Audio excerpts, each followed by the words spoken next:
नमस्कार, आप देख रहे हैं पॉलिटिकल आइडिया। मैं हूं प्रदीप कुमार। मित्रों, बिहार विधानसभा के चुनाव संपन्न हुए 3 महीने हो चुके हैं, लेकिन ठीक 3 महीने बाद बिहार की राजनीति में एक नया भूचाल आया है। बिहार की राजनीति में भूचाल आने का कारण क्या है? भूचाल आने का कारण है कि आरजेडी के एक बड़े नेता ने, पूर्व मंत्री ने, वर्तमान में विधायक ने स्वर्गीय रामविलास पासवान को कहा बेचारा, बेचारा रामविलास पासवान।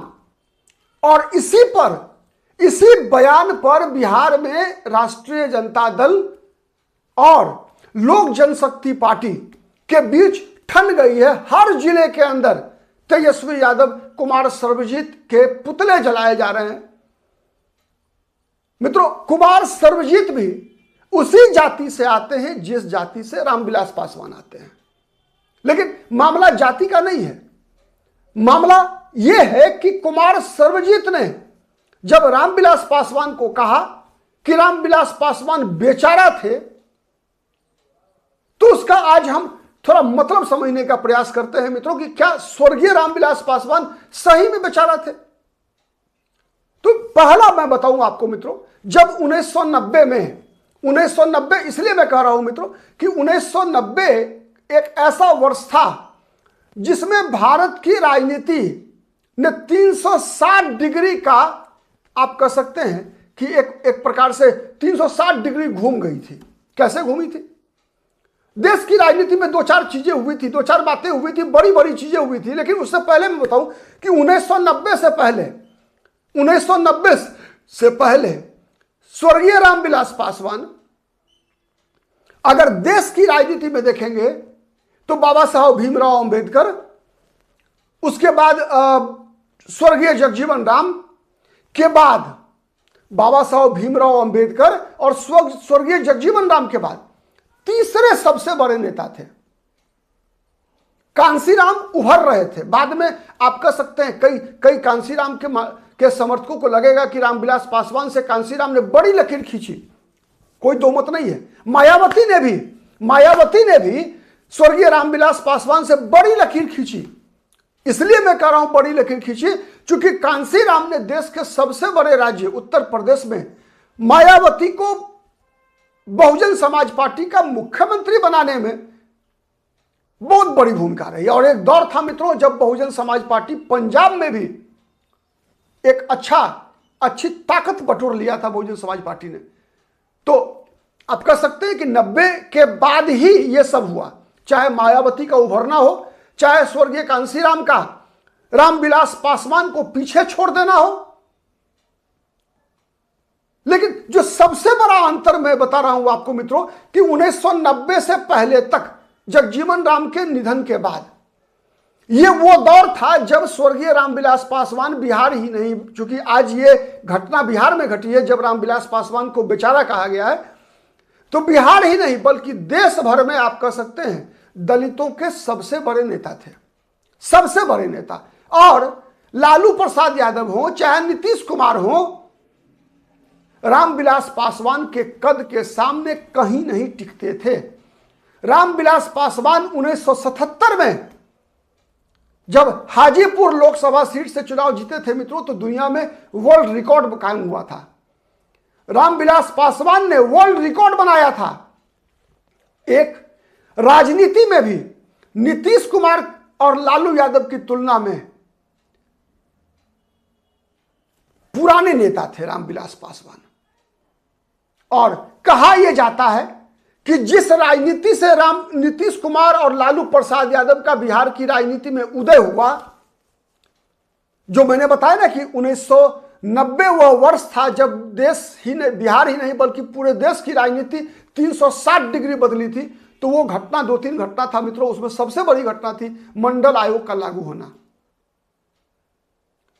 तो मंडल आयोग को देश में लागू कराने में अगर सबसे बड़ी किसी व्यक्ति की भूमिका थी तो वो चेहरा था रामविलास पासवान का। और मित्रों, ये आप गारंटेड में दे रहा हूं कि अगर मंडल आयोग उन समय लागू नहीं हुआ होता तो रामविलास पासवान लालू यादव, मुलायम सिंह यादव नीतीश कुमार से कई गुना बड़े नेता हुआ करते थे, कई गुना बड़े नेता हुआ करते थे। अगर विश्वास नहीं हो तो थोड़ा सा गूगल पे जाइए, स्वर्गीय रामविलास पासवान का विकिपीडिया का पेज खोलिए, स्वर्गीय रामविलास पासवान की उपलब्धियों को देखिए और तुलना कीजिए लालू यादव और नीतीश कुमार से। मित्रों, नीतीश कुमार 77 में चुनाव लड़े, हार गए। 1980 में चुनाव लड़े, हार गए। 1985 में पहली बार विधानसभा के चुनाव नीतीश कुमार जीते थे। लेकिन स्वर्गीय रामविलास पासवान 1969 में एक दूसरा बेचारा, जो बोलने वाले लोग हैं, मुझे लगता है उनकी राजनीति, उनकी समझ, वो भी उसी जाति वर्ग से आते हैं मित्रों। इसलिए इसमें जातिवाद मत ढूंढिएगा, इस वीडियो में जातिवाद मत ढूंढिएगा। मैं बता रहा हूं, कुमार सर्वजित जिन्होंने रामविलास पासवान को बेचारा कहा है, कुमार सर्वजित भी स्वर्गीय रामविलास पासवान की जाति से ही आते हैं। ठीक है, इसलिए कोई राजनीति, सवर्ण, पिछड़ा, आगरा, ये सब मत ढूंढिएगा। तो मैं बता रहा था मित्रों कि 1990 रामविलास पासवान, लालू यादव, शरद यादव, नीतीश कुमार इन सबसे कई गुना बड़े नेता इसलिए भी थे कि 1969 में पहली बार रामविलास पासवान चुनाव जीत चुके थे। लालू यादव 1977 में पहली बार। उस समय लालू प्रसाद यादव पटना यूनिवर्सिटी के छात्र हुआ करते थे। नीतीश कुमार भी छात्र ही थे, बिहार कॉलेज ऑफ इंजीनियरिंग में पढ़ा करते थे। अब आप अनुमान लगा लीजिए। लेकिन स्वर्गीय रामविलास पासवान सदन में थे। एक 1977 में क्या हुआ बताया मैंने, लालू यादव सांसद बने, नीतीश कुमार चुनाव हार गए। लेकिन रामविलास पासवान ने वर्ल्ड रिकॉर्ड बनाया, विश्व रिकॉर्ड बनाया रामविलास पासवान ने। अब आइए क्वालिफिकेशन पर। लालू यादव क्वालिफिकेशन वाइज डिग्रियां लालू प्रसाद यादव के पास भी कम नहीं है मित्रों। पटना विश्वविद्यालय से लॉ का डिग्री है, ठीक है, पोस्ट ग्रेजुएशन का डिग्री है लालू यादव के पास। लेकिन लालू प्रसाद यादव कितना पढ़े थे बताने की आवश्यकता नहीं है।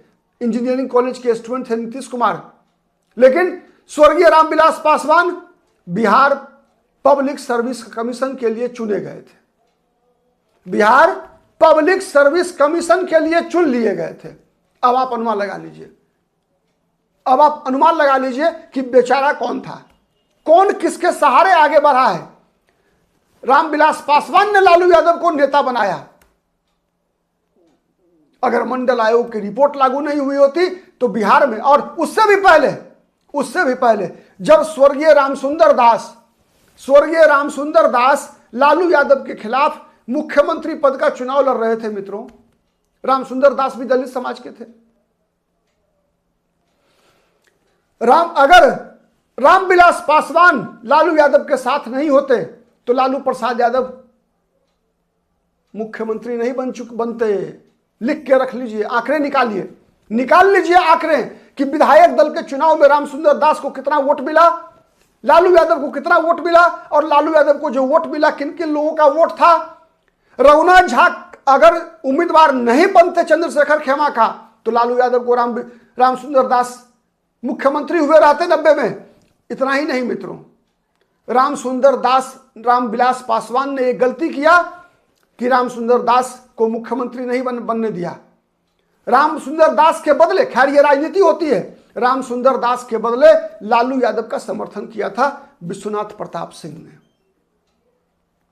रामविलास पासवान ने लालू यादव का समर्थन किया रामसुंदर दास के बदले, इसलिए लालू यादव मुख्यमंत्री बन सके। तो कौन बेचारा। अब आइए उससे आगे बढ़ते हैं। लालू प्रसाद यादव बिहार के मुख्यमंत्री बन चुके थे। विश्वनाथ प्रताप सिंह के कैबिनेट में रामविलास पासवान मंत्री थे, कैबिनेट मिनिस्टर थे रामविलास पासवान, और नीतीश कुमार राज्य मंत्री थे। रामविलास पासवान कैबिनेट मिनिस्टर थे, समझ रहे हैं, कैबिनेट मिनिस्टर थे वीपी सिंह की सरकार में, और नीतीश कुमार राज्य मंत्री थे, कृषि राज्य मंत्री। अब इससे भी कद का अनुमान लग गया। नीतीश कुमार पहली बार 1989 में लोकसभा का चुनाव जीते थे। 1989 में जब बीपी सिंह की सरकार बनी तो पहली बार नीतीश कुमार लोकसभा चुनाव जीते थे। उससे पहले रामविलास पासवान चुनाव लोकसभा कई बार देख चुके थे, विधानसभा कई बार देख चुके थे। अब आप अनुमान लगा लीजिए। और मैंने कहा ही, बाबू जगजीवन राम के निधन के बाद वो दौर था मित्रों जब स्वर्गीय रामविलास पासवान देश में सब दलितों के सबसे बड़े नेता हुआ करते थे। और वही कारण था कि रामविलास पासवान भले ही चुनाव हार गए थे, लेकिन बिहार से बाहर उत्तर प्रदेश से भी चुनाव लड़ा था उन्होंने लोकसभा का। अब आप अनुमान लगाइए। इतना ही, अगर बिहार का मुख्यमंत्री के बन जाना ही, अगर बिहार का मुख्यमंत्री बन जाना ही केवल बेचारगी नहीं है मित्रों, तो रामविलास पासवान तो बिहार के मुख्यमंत्री बन गए होते 2005 में। 2005 में जब फरवरी वाला चुनाव हुआ था जिसमें 29 विधायक चुनाव जीत कर आए थे, 29 विधायक चुनाव जीत कर आए थे रामविलास पासवान की पार्टी के, झोपड़ी छाप। बीजेपी ने और नीतीश कुमार ने रामविलास पासवान को कहा था कि आप मुख्यमंत्री बन जाइए, हम आपको समर्थन देने को तैयार हैं। बीजेपी और नीतीश कुमार तैयार नहीं थे। नीतीश कुमार तैयार नहीं थे उसके लिए, रामविलास पासवान को समर्थन देने के लिए, लेकिन बीजेपी ने मनाया नीतीश कुमार को, तब नीतीश कुमार तैयार हुए थे। लेकिन रामविलास पासवान को नीतीश कुमार पर भरोसा नहीं था। नीतीश कुमार पर भरोसा नहीं था। और यह भरोसा का संकट कब से चल रहा था पता है? भरोसा का संकट चल रहा था 1979 से, 1979 से। 1979 में मित्रों बिहार के नालंदा जिले में नीतीश कुमार का गृह क्षेत्र है हरनौत विधानसभा। वहां एक नरसंहार हुआ था मित्रों, एक घटना घटी थी। बेलछी नाम का जगह है। बेलछी में नीतीश कुमार की जाति के भूस्वामी जो थे, जो किसान थे, इन लोगों ने दलितों की हत्या की थी। जीवित जला दिया गया था, आगजनी हुई थी। और जलने वाले कौन थे? रामविलास पासवान की जाति के लोग थे। उसके बाद इंदिरा गांधी हाथी पर चढ़कर बेलछी पहुंची थी। काफी चर्चित घटना है बेलछी कांड।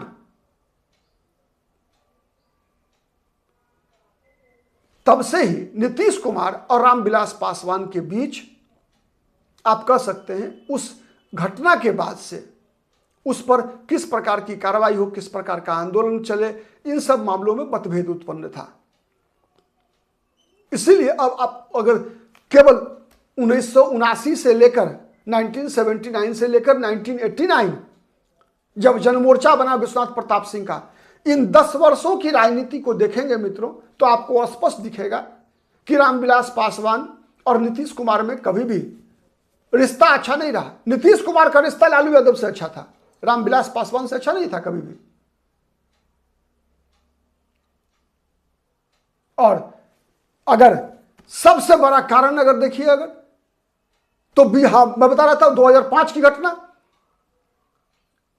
रामविलास पासवान अड़ गए कि नहीं, मुख्यमंत्री बनेगा तो कोई मुसलमान बनेगा, और बीजेपी मुसलमान को मुख्यमंत्री नहीं बना सकती थी। बीजेपी की राजनीति ही खत्म हो जाती, बीजेपी की राजनीति ही खत्म हो जाती अगर बिहार में बीजेपी मुसलमान को मुख्यमंत्री बनाने का की मांग रामविलास पासवान की मान लेती। तो बीजेपी रामविलास पासवान को मुख्यमंत्री बनाने को तैयार थी। बीजेपी के जिद पर नीतीश कुमार भी मान गए थे, लेकिन रामविलास पासवान को नीतीश कुमार पर भरोसा नहीं था। अंत में फिर से चुनाव हुआ, 2005 का अक्टूबर का चुनाव याद है, तब बीजेपी और नीतीश कुमार के गठबंधन को बहुमत मिला। और उतना ही नहीं, फरवरी से लेकर अक्टूबर का जो विधानसभा का चुनाव हुआ था मित्रों, इन 8 महीने के अंदर नीतीश कुमार ने रामविलास पासवान की पार्टी के 29 में से 18 विधायकों को तोड़ लिया था। 18 विधायक को नीतीश कुमार ने तोड़ लिया था। आप अनुमान लगा सकते हैं कि रामविलास पासवान के पीछे पड़ा हुआ कौन था। उसके बाद ये तो रही नीतीश कुमार की बात रामविलास पासवान के साथ। फिर चिराग पासवान के साथ क्या हुआ आप हर चुनाव में देखिए। लोकसभा चुनाव में हर चुनाव, पहले 7 सीट लड़ी 2014 के लोकसभा चुनाव में रामविलास पासवान की पार्टी।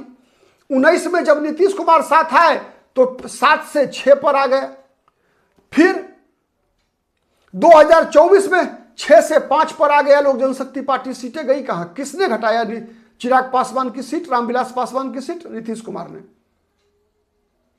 2020 में चिराग पासवान को अकेले लड़ने पर बिहार में मजबूर होना पड़ा। किसके कारण?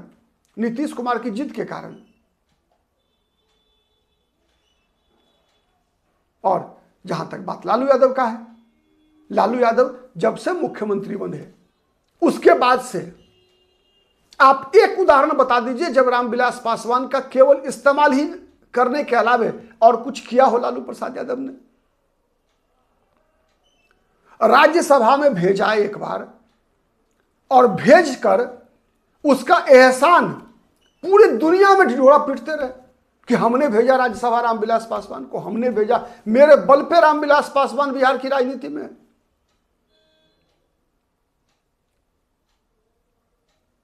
इतना ही नहीं, जब नीतीश कुमार मुख्यमंत्री बने मित्रों, तो नीतीश कुमार, रामविलास पासवान उस समय भी दलितों के सबसे बड़े नेता थे। रामविलास पासवान को कमजोर करने के लिए केवल नीतीश कुमार ने दलित महादलित अलग अलग बांट दिया, केवल पासवान जाति को अलग कर दिया। पहले 4 जाति को अलग किया, फिर केवल एक जाति को छोड़ दिया पासवान को, केवल इसलिए कि वो पासवान रामविलास पासवान की जाति का है, इसीलिए इसके अलावा और जितनी जातियां थी सबको महादलित में शामिल कर दिया, केवल पासवान को अलग कर दिया, केवल रामविलास पासवान को कमजोर करने के लिए। तो इसलिए कहने की जरूरत नहीं है मित्रों, ठीक है, बताने की आवश्यकता नहीं है कि रामविलास पासवान बेचारा बने तब जब मंडल की राजनीति 1990 के बाद लालू यादव और नीतीश कुमार ने रामविलास पासवान को लगातार परेशान किया बिहार की राजनीति में। वरना रामविलास पासवान का वो कद था कि रामविलास पासवान बिहार का मुख्यमंत्री नहीं बल्कि प्रधानमंत्री भी बन सकते थे। और मित्रों एक उदाहरण के लिए बता रहा हूं, चूंकि हम कोई भी बात तथ्यों के साथ करते हैं। आपको शायद जानकारी होगा नहीं होगा, जब मोरारजी देसाई की सरकार गिरने वाली थी, जब मोरारजी देसाई की सरकार दिल्ली में गिरने वाली थी और चरण सिंह पीएम बने थे, उससे पहले बाबू जगजीवन राम को प्रधानमंत्री बनाने की बात हुई थी। बन चुके थे लगभग, जनता पार्टी नहीं टूटती अगर बाबू जगजीवन राम अगर प्रधानमंत्री बनाने को तैयार हो गया होता वो खेमा। अगर बाबू जगजीवन राम को प्रधानमंत्री बनाने के लिए तैयार हो गया होता वो खेमा, तो इस देश को दलित प्रधानमंत्री मिल चुका होता। किन लोगों ने विरोध किया था बताएंगे किसी अगले दिन वीडियो में कि बाबू जगजीवन राम आज प्रधानमंत्री नहीं बन सके, उसमें सबसे बड़ी भूमिका किसकी थी? कौन लोग थे वो लोग जिन लोगों ने बाबू जगजीवन राम को प्रधानमंत्री नहीं बनने दिया था?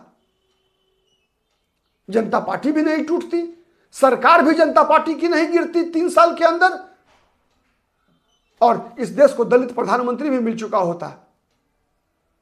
बताएंगे किसी अन्य वीडियो में। तब तक के लिए नमस्कार। हमारा वीडियो यदि पसंद आता है तो प्लीज लाइक कीजिए, शेयर कीजिए, और अब तक यदि सब्सक्राइब नहीं किया है मित्रों पॉलिटिकल आइडिया को तो प्लीज सब्सक्राइब कर लीजिए। आज के लिए इतना ही, नमस्कार।